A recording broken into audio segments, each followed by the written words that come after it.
So we're doing chemical monitoring at a benthic macroinvertebrate site. So previously, we've done surveys where we look for the critters that live at the bottom of a stream, and they're able to tell us the health of the stream.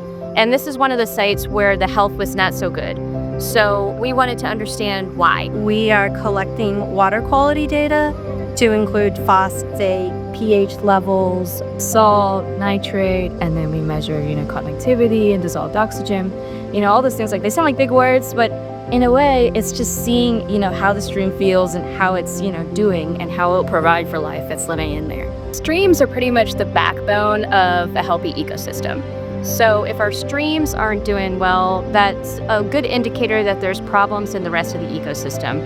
So if we're not getting a healthy balance of organisms living in our streams, then it impacts the birds and the fish and everything up the food chain. We're kind of changing the language a bit because it's kind of like the natural language. We don't really know what's going on in the creek, but we're almost translating it to understand, as humans, what's going on in more of a scientific aspect. That's the control no reagent, and then that one, our stuff has water in there, so I'll give you those. We collect the data once a month, and we're able to track any sort of trends, increases, decreases, improvement in water quality. We like to use the data at a local level so that hopefully we can encourage Loudoun County residents to change their actions and improve stream health. We also would like to provide the information to the government, the local governments, so that they can think about changes that they can also make and ways to protect the waterways. And this information also goes on to the Virginia Department of Environmental Quality, which gets used in their decision-making process. And it also gets shared on the Chesapeake Monitoring Cooperative, so the data is available to anyone who might be interested in using it.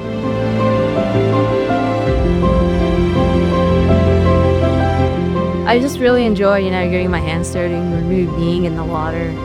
Because a little bit, it kind of reminds me when I was little, and it's kind of like play a little bit, but it kind of has meaning to it. I do it because I grew up on 10 acres with a pond and a stream, and I became very connected to the land. And I've never left Loudoun County, so I care very much about what goes on in the natural world here.